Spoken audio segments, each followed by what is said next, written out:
Well, hello lovely people.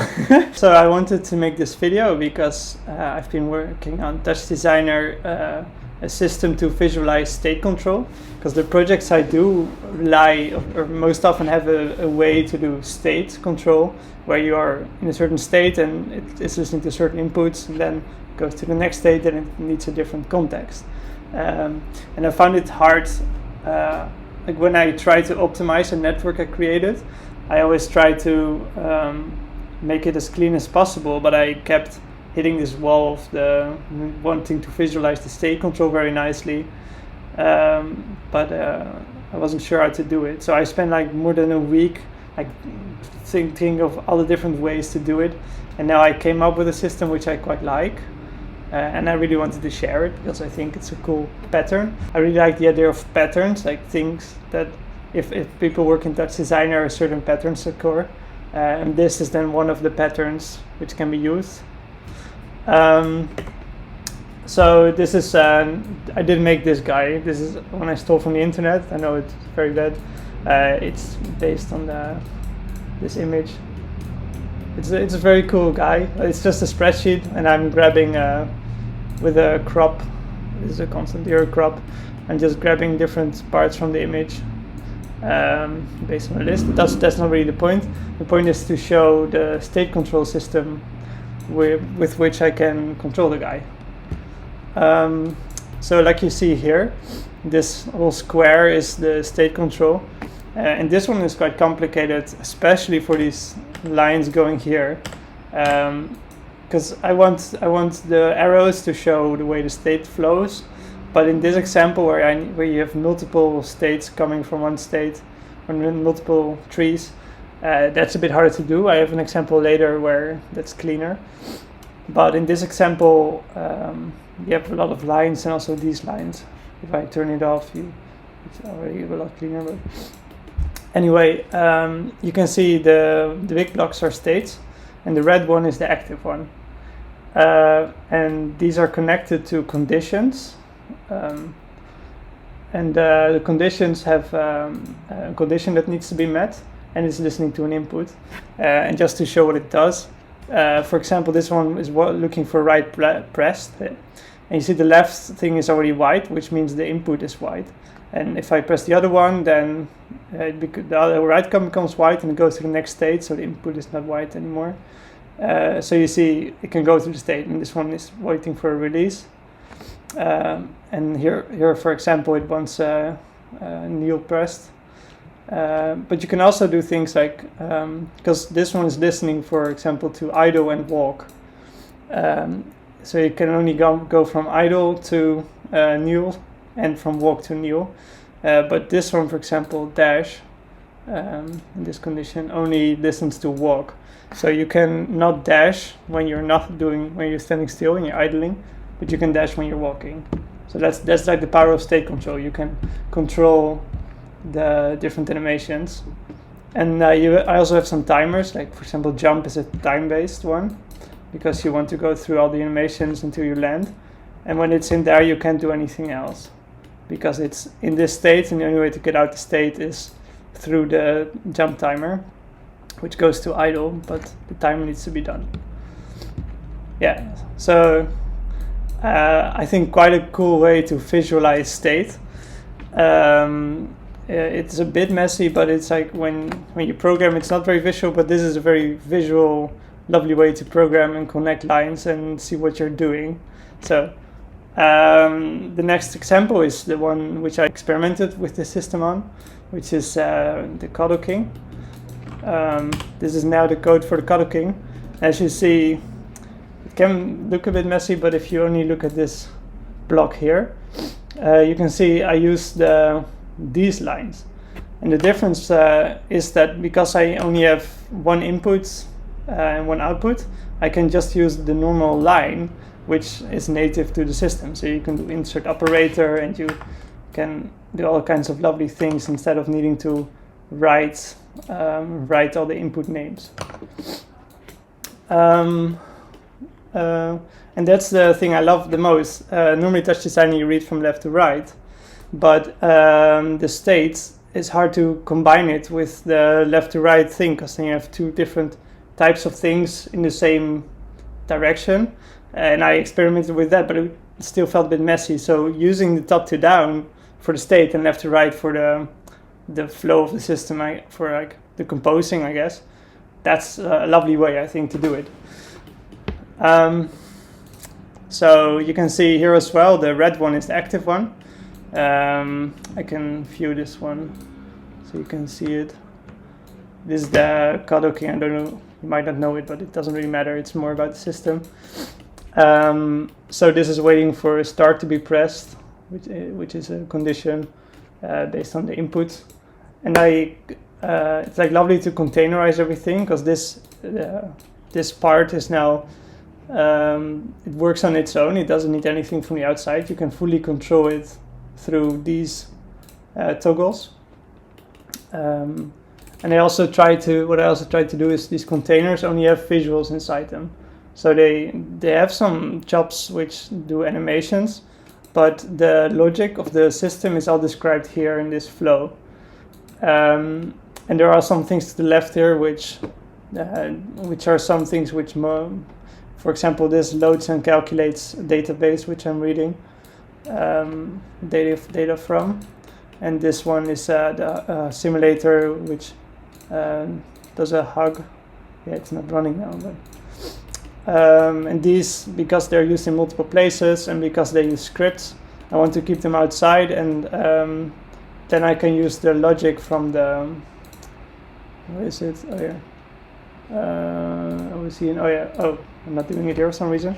But you can, the fact that this whole container is now in a state, because there's a state thing, because like the state system is there, means that every logic you can make depend on the state, if that makes any sense. Because that's the whole thing about state control. The whole system can be in a state, and it can be represented here how the state flows, and then here how the logic reacts to the state. What did I want to say? Oh yeah, so you can see when I press start, if I use this dummy, the control panel, if I start, it goes to the next one, and then it wants pressure from the doll behind me, but I don't have that connected. Anyways, it's just a very nice visual way to do the state control. And then lastly, I wanted to do a demo of like the core principles of this system, so it's especially clear. So here comes a live demo. So the essence of it is you take a base or a container, which is the thing that becomes stateful. Let's make it a bit bigger. And of course what it needs is a parameter which represents the state, which is a menu. So you can here select the state, it can be in. So it's like a stateful thing, and you can put the whole project in there if you want, but in essence you can also be a character controller. It's just something with the state. What you want is a table. I'll just do a null to end up in, which is called states, and this has a list of all the states you want, and just to have some information to start with, I'll write two states down, which is start, and we'll end state.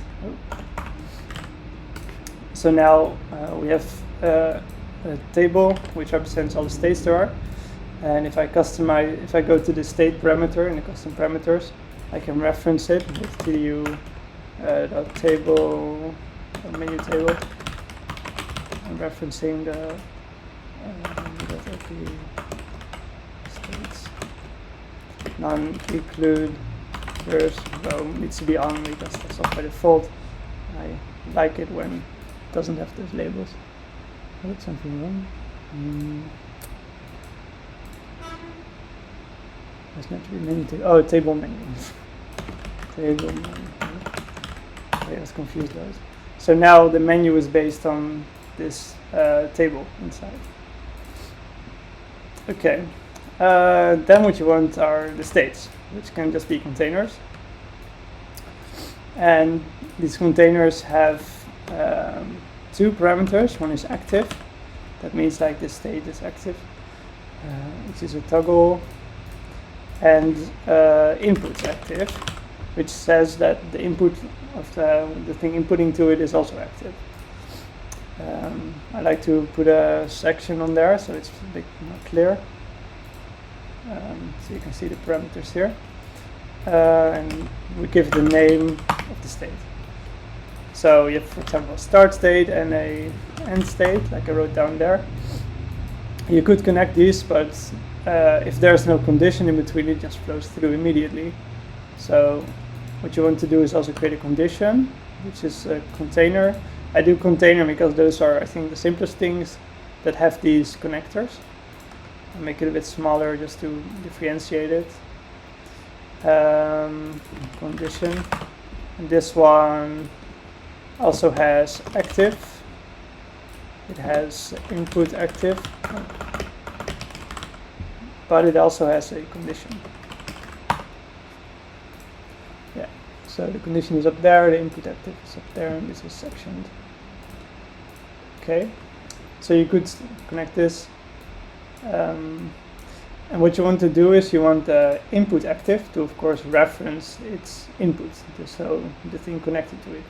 And you can do that by defining the operator, which is the input com, and then, so all the input coms, which can only be one, so I don't know, whatever.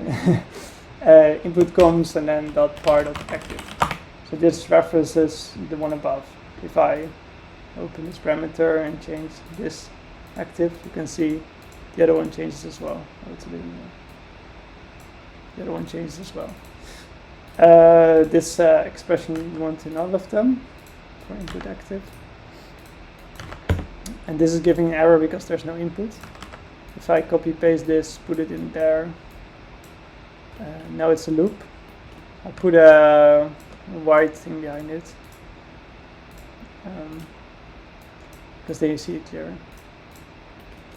Because these lines are quite hard to see, that's the downside to it, but putting a white thing behind it helps. So now this is a full loop, but the active parameter, which would be like, oh, this state is active, isn't really used. First you want the conditions to have to calculate this active thing. So what you want to see is for the condition, the input needs to be active and the condition needs to be true. So we just do me.var.input active and me.var.condition. So now we want them both to be true, or you can do the eval for if it's. I don't really understand eval. It's good to write, I guess. Maybe I should look into that. Eval.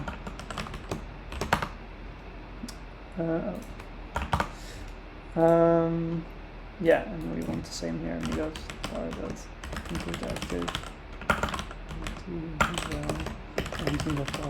condition.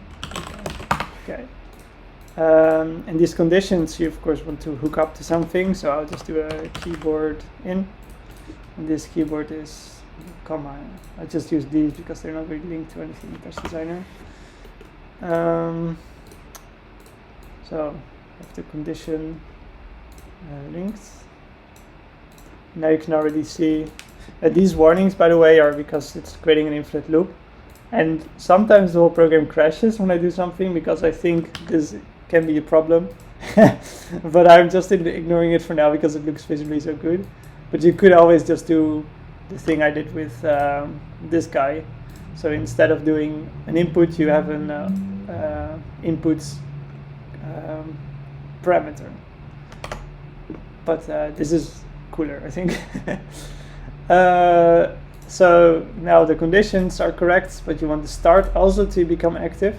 And what you think you might do is link it to input active. But the problem is then the whole system becomes a feedback loop. Because this becomes active and this becomes active, or it's waiting for the input, but well, it doesn't really act nice. So what you want to do is listen from the outside parameter execute to these objects and see if their input becomes active, and then do it through a script, because then you get away from the whole feedback loop system, which can be quite messy. And to reference all of them, you could drag them in, but you want it, of course, to be automatic. So we want to collect them. And the best way to do that I found was to add just a tag called state. So they both have the tag now state, like that. And you want to find them with an op find, which is a lovely table, or that. And this just finds everything that's in here. But this is a thing I found very lovely, is because it's all connected, you can use include the wire hierarchy, and it also gets the flow, like the up and down flow. So if you put in the first component, then it only gets the first component, which is start. Oh yeah, you need to include it. But then if you include the wire hierarchy, you can see it goes down. And even if you if you make this larger, it goes in a loop through the whole system.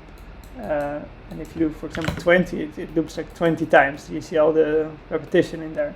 But of course, you don't want to reference them all multiple times. So I'm going to cut that out later. But first, I need to also filter them based on the tags and states. So now I only have the state objects. To filter them, I can use let me select.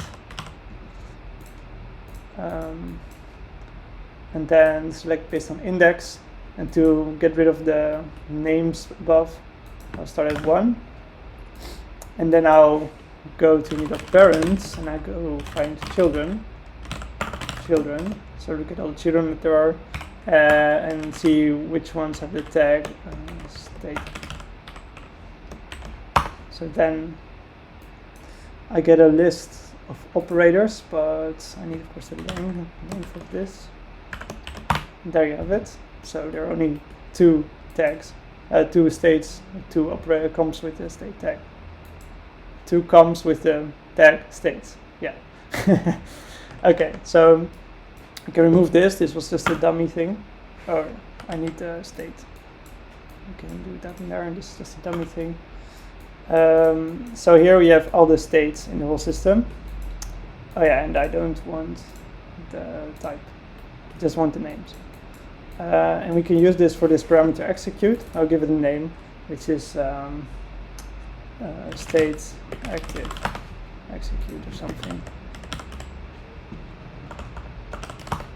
just to make it a bit more clear. This references all the operators in states, so you want to go to these states and then call 0. Oh. So I don't know if this is the best way, but now I'm getting the columns with the names. Oh yeah, that's cool. So it has links to these, and I want to execute on the input active, because I wanted to handle this, and this becomes true when the input is active. So I'm looking for input active.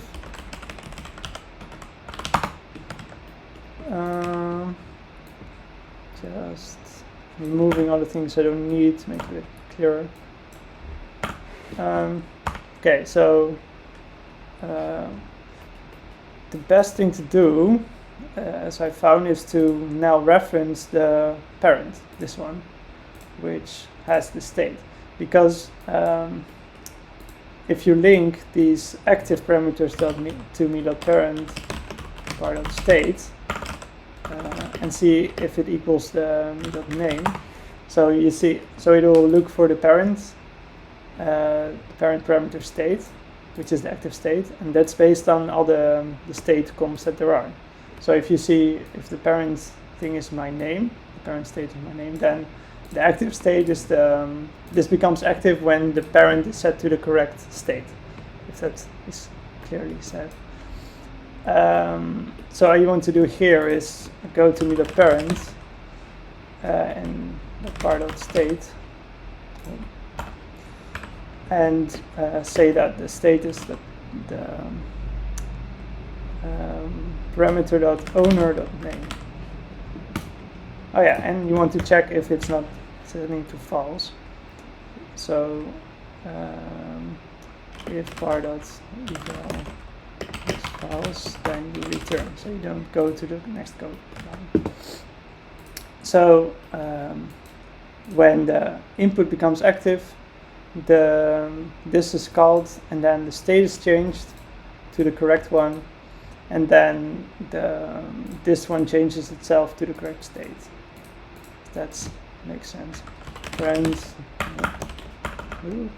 part of state, name, so this one as well. And what's also nice to do is what you saw in the other example is to give it a color. And I think the best thing to do here is I'm going to execute to reference the parent. The parent and listen to the state.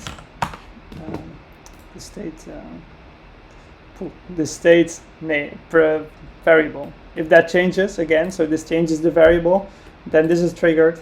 This is triggered and this is triggered, and this just does the colors. It handles it afterwards. Yeah. So you make the state variable the main thing that's changed. Okay. So we remove all this.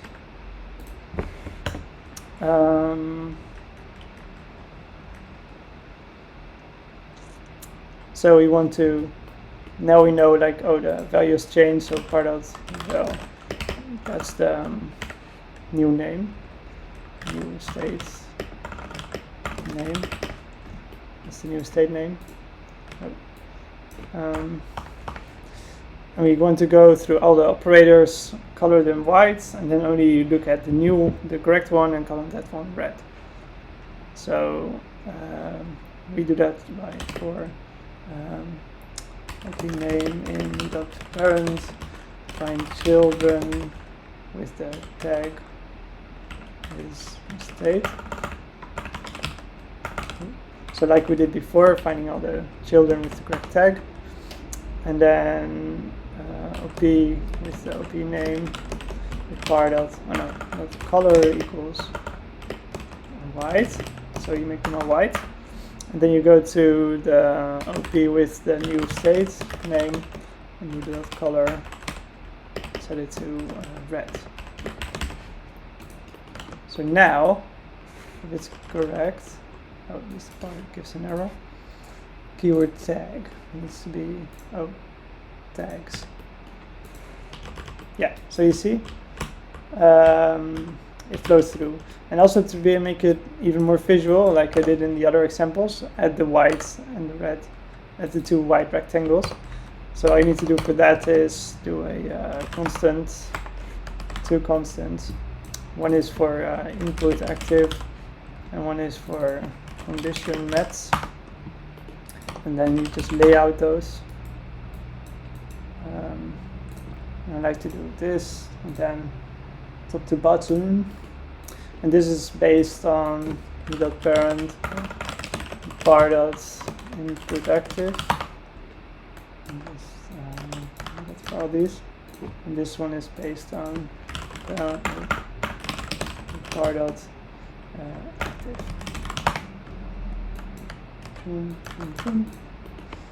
So now, oh yeah, and I need to, of course, reference that needs to show layer one. Okay, and just to give the same thing to this one.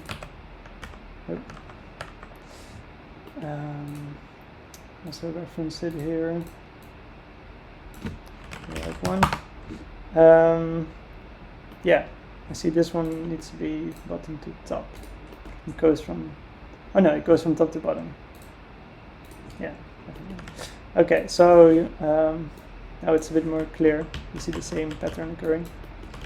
And if you want, for example, to show what's inside, you can just, for an example, do a circle here with reference in and out, and do a rectangle here, painting out, and then we'll select.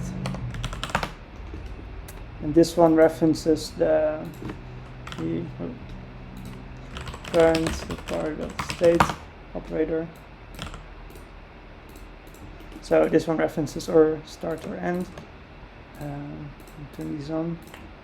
So you can see if you go to the next one, it shows the active one in essence.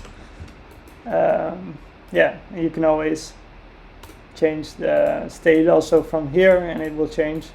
You can even, like I did in this project, add a menu where you can change the state. So it goes to the right one, and everything is stateful and connected, and I think visualized in a lovely way. Okay, I hope that was clear. It was a bit messy maybe and in my head, but if you have any questions, feel free to ask. It's just, I think, a lovely way to do state control, and I think that was it.